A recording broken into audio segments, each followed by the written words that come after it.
Hello dear friends, welcome to NET classes CS and paper one. Dear friends, मैं ज्योति कुमारी चौबे आप लोगों को करा रही हूँ NTA UGC net computer science और पेपर वन की पूरी तैयारी। आज मैं आप लोगों को करा रही हूँ गेट के कुछ प्रीवियस ईयर क्वेश्चन, जो कि मैं सीक्वेंस में हमारा सीरीज चल रहा है ऑपरेटिंग सिस्टम का, जिसमें मैंने बहुत सारे क्वेश्चन आपको ऑलरेडी करा दिए हैं और वो भी रिसेंट क्वेश्चन मैं कराती हूँ। 2021 का मैंने कराया है आप लोगों को क्वेश्चन, तो मैं आप लोगों को आज कराने जा रही हूँ 2021 के सेट 2 के ऑपरेटिंग सिस्टम के क्वेश्चन, जिसमें कि सीपीयू शेड्यूलिंग का क्वेश्चन है। ये अभी हमारा गेट 2022 को लेकर हम टारगेट लेके चल रहे हैं। आइए हम क्वेश्चन पे चलते हैं। क्वेश्चन पे जाने के पहले मैं आप लोगों को बता दूं डियर फ्रेंड्स कि मैं आप लोगों को आर्टिफिशियल इंटेलिजेंस के सारे प्रीवियस ईयर क्वेश्चन, पूरा सिलेबस मैंने कंप्लीट करा दिया है। नेटवर्किंग के मैंने बहुत सारे चैप्टर कराए हैं और बहुत सारे क्वेश्चन कराए हैं। नवंबर 2020 के नेट के प्रीवियस ईयर क्वेश्चन कराए हैं। मैं आप लोग को रिसर्च करा चुकी हूँ, मैं प्रोपोजिशनल लॉजिक करा चुकी हूँ, मैंने आप लोगों को बहुत सारे और भी टॉपिक कराए हैं। मैं सी प्रोग्रामिंग का कराई हूँ, कुछ पार्ट कराई हूँ। तो ये सारी चीज़ें जो है आप लोग जाके प्लेलिस्ट में वहाँ चेक कर सकते हैं, विजिट कर सकते हैं चैनल पे, और आप लोगों को यहाँ से बहुत सारा बेनिफिट मिलेगा। आइए हम चलते हैं अपने क्वेश्चन पे। क्वेश्चन क्या कह रहा है? Which of the following statements is are correct in the context of CPU scheduling. CPU scheduling में कौन सा स्टेटमेंट है जो कि करेक्ट है? ठीक है, अब सीपीयू शेड्यूलिंग का मतलब कोई स्पेसिफिक शेड्यूलिंग पे मत अटका दीजिएगा अपने दिमाग को। कई बार होता है देख रहे हैं हम सीपीयू शेड्यूलिंग, लेकिन मेरे दिमाग में प्रीएम्पशन चल रहा है, मेरे दिमाग में कोई और शेड्यूलिंग एल्गोरिथम चल रहा है। नहीं, कोई भी सीपीयू शेड्यूलिंग एल्गोरिथम जो है वो सीपीयू शेड्यूलिंग के अंतर्गत आएगा। तो चलिए हम पढ़ते हैं स्टेटमेंट को। पहला स्टेटमेंट क्या बोलता है? Implementing pre-emptive scheduling needed hardware support. Hardware support इसको चाहिए होता है प्रीएम्प्टिव शेड्यूलिंग। प्रीएम्प्शन में होता क्या है? प्रीएम्प्शन में होता है कि प्रायोरिटी वाइज हम स्विच करते हैं, प्रोसेस को हम स्विच करते हैं और एक के बाद एक उसको प्रोसेस कराते हैं, एग्जीक्यूट कराते हैं। लेकिन उसमें अगर कोई हायर प्रायोरिटी का, क्योंकि प्रायोरिटी हमें फिक्स करेंगे हम साइज़ के अकॉर्डिंग और अलग अलग चीज़ों के अकॉर्डिंग प्रायोरिटी सेट की जाती है। तो जब हम प्रायोरिटी सेट कर देते हैं तो जिसकी प्रायोरिटी हाई होती है उसको हम पहले एग्जीक्यूट कराते हैं, और जिसकी प्रायोरिटी लो होती है उसको हम प्री एम्प्ट कर लेते हैं, यानी कि हम उसको पहले ले आते हैं। मीन्स कि हम उसको ले आते हैं बैक, और जिसकी प्रायोरिटी हाई है उसको हम एग्जीक्यूशन के लिए सेंड कर देते हैं, आगे बढ़ा देते हैं। तो ये जो प्रोसेस होता है प्रीएम्प्शन का, ये प्रोसेस कैसे होता है? देखिए, यहाँ प्रोसेस आया और फिर ये प्रीएम्प्ट कर गया, फिर यहाँ आएगा, फिर ये प्रीएम्प्ट कर सकता है। ठीक है, तो इस तरीके से होता है। तो शेड्यूलिंग नीडेड हार्डवेयर सपोर्ट। हाँ, हार्डवेयर सपोर्ट की इसको ज़रूरत पड़ती है। हार्डवेयर सपोर्ट में क्या होता है? Timer, clock. ठीक है, जो क्लॉक है, जो टाइमर है, वो क्योंकि टाइमर ही तो फिक्स करेगा ना कब प्रीएम्प्ट करना है ना। तो इस तरीके से हम प्रीएम्प्टिव शेड्यूलिंग में हार्डवेयर सपोर्ट चाहिए। हाँ चाहिए, और क्या चाहिए? वो हमारा टाइमर होता है। चलिए अगला हम स्टेटमेंट देखते हैं। तो ये करेक्ट हो गया। Turn around time includes waiting time. तो जो टर्न अराउंड टाइम होता है वो क्या होता है? वेटिंग टाइम प्लस बस टाइम। बस टाइम, या उसको आप सीपीयू टाइम बोल सकते हैं। सीपीयू टाइम भी हम उसको बोलते हैं, बस टाइम को, या सीपीयू बस टाइम बोलते हैं। तो आप बताइए कि turn around time includes waiting time. Yes, बिल्कुल करता है। वेटिंग टाइम और बस टाइम दोनों मिला के टर्न अराउंड टाइम होता है। टर्न अराउंड टाइम क्या होता है? जब कोई भी प्रोसेस आता है हमारे पास और जब वो टर्मिनेट करता है, ठीक है, तो जब वो टर्मिनेट करता है और जब वो आता है उस बीच में वो क्या क्या करता है? या तो वो वेट करता है या तो वो एग्जीक्यूट करता है। वेट करता है तो वो वेटिंग टाइम हुआ, और एग्जीक्यूट करता है तो CPU बर्स्ट टाइम हुआ। तो इस तरह से टर्न अराउंड टाइम जो है वो वेटिंग टाइम को इंक्लूड करता है। ठीक है, टर्न अराउंड टाइम होता है waiting time plus burst time. ये बिल्कुल अच्छे से याद रखिएगा। चलिए हम, यानी कि ये भी करेक्ट हो गया। अब सी पे हम जाते हैं और ये देखिए ये मल्टीपल सेलेक्ट क्वेश्चन है। ठीक है, मल्टीपल सेलेक्ट क्वेश्चन में क्या है, एक ऑप्शन से ज़्यादा भी सही हो सकता है। ये 1 मार्क का मल्टीपल सेलेक्ट क्वेश्चन है, 2 मार्क के भी मल्टीपल सेलेक्ट क्वेश्चन आते हैं। अब देखिए round robin policy can be used even when the CPU time required by each of the processes is not known a priori। जब आपको किसी भी CPU टाइम के बारे में, किसी भी प्रोसेस के CPU टाइम के बारे में नहीं पता है, तो क्या आप राउंड रॉबिन पॉलिसी को वहाँ अप्लाई कर सकते हैं? राउंड रॉबिन एल्गोरिथम को आप वहाँ अप्लाई कर सकते हैं? हाँ, कर सकते हैं। क्यों कर सकते हैं?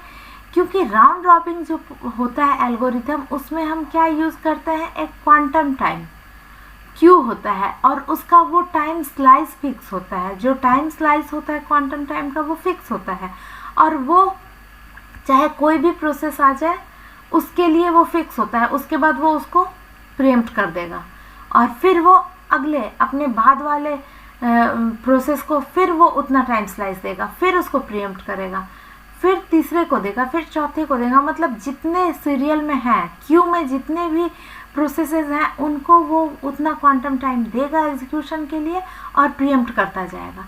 तो आप ये बताइए कि इसमें इसके बारे में हमको नहीं भी पता है तो क्या फ़र्क पड़ता है?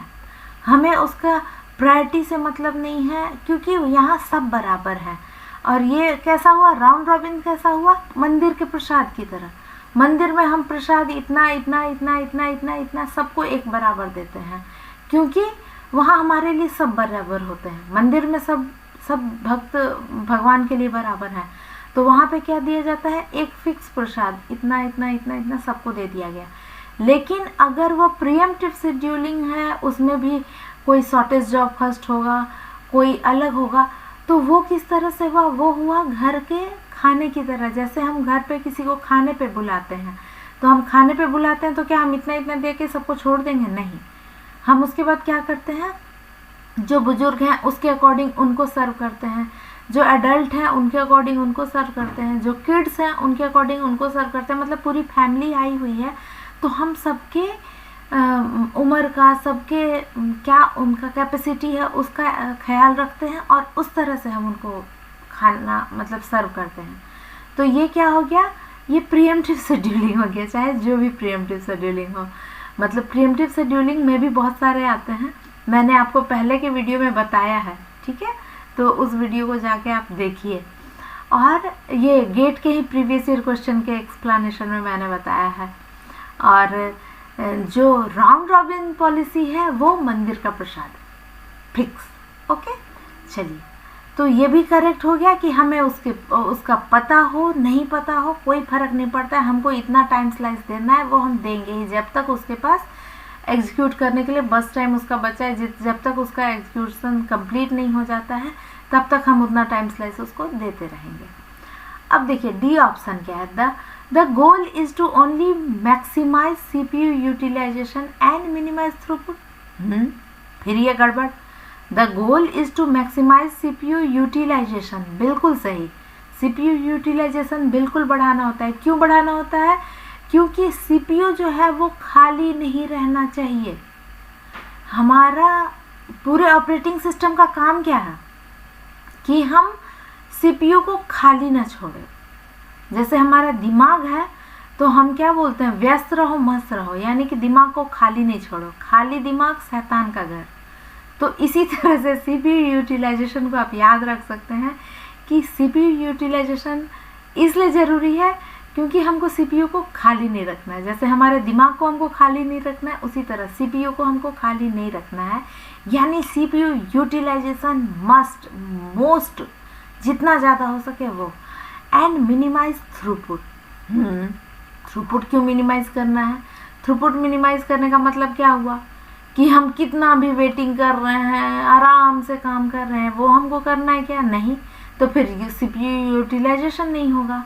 तो थ्रूपुट का मतलब है कि कम से कम वेटिंग हो और ज़्यादा से ज़्यादा काम हो, कम वेटिंग टाइम में हो, ठीक है।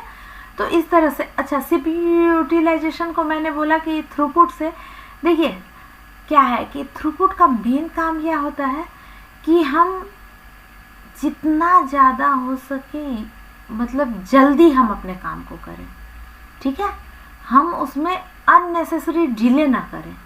तो ये होता है हमारा थ्रूपुट का काम। अब हम आते हैं आगे। देखिए ये क्वेश्चन मैंने आप लोगों को बता दिया है, गेट 2021 का सेट 2 का 1 मार्क का क्वेश्चन है। ऑपरेटिंग सिस्टम का ये CPU शेड्यूलिंग का है और ये मल्टीपल सेलेक्ट क्वेश्चन है। तो हमारे अकॉर्डिंग क्या हुआ, ये रॉन्ग हो गया, डी जो है वो रॉन्ग हो गया, ABC करेक्ट है। तो चलिए हम एक्सप्लेनेशन को देख लेते हैं जो मैंने लिख के दे दिया है, आप लोगों को याद रहे, ठीक है। तो देखिए पहला ट्रू हो गया, timer required for preemption and it is a hardware. Timer जो होता है वो हार्डवेयर की कैटेगरी में आता है, इसीलिए हार्डवेयर रिक्वायर्ड, यस रिक्वायर्ड। दूसरा हो गया टर्न अराउंड टाइम, बस टाइम प्लस वेटिंग टाइम। तीसरा हो गया counting time is fix size for the same process. Same जो हमारा एग्जीक्यूशन चल रहा है उसमें जो भी प्रोसेस आएगा उस सारे के लिए हमको फिक्स रहेगा, ठीक है। फॉल्स होगा क्योंकि minimize waiting time, waiting time को हम मिनिमाइज करते हैं। हम ऐसा एल्गोरिथम का यूज़ करेंगे जिसमें कि वेटिंग टाइम कम हो, बढ़े नहीं, और वेटिंग टाइम कम होगा तो थ्रूपुट बढ़ेगा। जितना वेटिंग टाइम कम होगा उतना थ्रूपुट बढ़ेगा। तो हम क्या करते हैं, मैक्सिमाइज करते हैं CPU यूटिलाइजेशन। मैंने बोल दिया ना, खाली दिमाग शैतान का घर, खाली नहीं रखने का, CPU को खाली नहीं रखने का। और थ्रूपुट को बढ़ाना है, थ्रूपुट को बढ़ाना है यानी वेटिंग टाइम कम करना है। तो ये हमारा आज का एक्सप्लेनेशन है। PYQ करा दिए हैं, CN कराया है, उसके PYQs कराए हैं, रिसर्च के लेक्चर कराए हैं, प्रोपोजिशनल लॉजिक कराया है, प्रोग्रामिंग का बेसिक्स कराया है, और सारे simple language with daily life examples. मैं ऐसे पढ़ाती हूँ जैसे हम लोग 5-10 मिनट गप मार लिए और काम भी हो गया, पढ़ाई भी हो गई और गप भी हो गया, ठीक है। तो इस तरह से हमारा पढ़ने का स्टाइल है। अब देखिए अगर आपको मेरा वीडियो पसंद आया तो लाइक तो करना ही पड़ेगा, लाइक कीजिए। और अगर लगता है कि ये यूज़फुल है तो अपने दोस्तों के साथ शेयर कीजिए। और अगर लगता है कि मैम के चैनल पे दोबारा आना है तो इसको सब्सक्राइब करना ना भूलिए, और अपने दोस्तों को भी बोलिए कि सब्सक्राइब करें। आगे dreams don't work unless you do. अगर हमने कोई सपना देखा है, अगर हमने कोई सपना देखा है तो उसके लिए हमें काम करना पड़ेगा, कोई और आके काम नहीं करेगा, है ना। तो dreams don't work unless you do. जब तक आप काम नहीं करते हैं तो सपना काम नहीं करेगा।